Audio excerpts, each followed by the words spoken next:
তোমাদের ভাইদেরকে কি মেরে ফেলতে চাও? তখন এই সাহাবী তো অবাক, আমি আবার কখন মারতে চাইলাম ইয়া রাসূলুল্লাহ?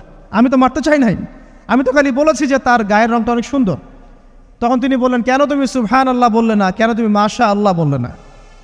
যখন মাশাআল্লাহ বলবেন, সুবহানাল্লাহ বলবেন, নজরটা লাগবে না। আর যখন আপনি মাশাআল্লাহ বলবেন না, সুবহানাল্লাহ বলবেন না, দেখবেন নজর লেগে গেছে।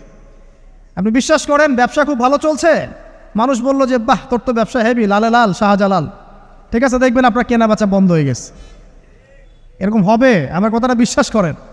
এটা কিন্তু সায়েন্স প্রমাণ করতে পারবেন না, আল্লাহ এবং তার রাসূল বলেছেন, তার উপরে কোনো সত্য নেই। আছে সূরা কাহফ 29 নম্বর আয়াত পড়ে দেখেন, আল্লাহ পাক বলছেন, ওয়াকুলিল হাক্কু মির রাব্বিকুম, সত্য সেটাই যা তোমার রবের পক্ষ থেকে আসে।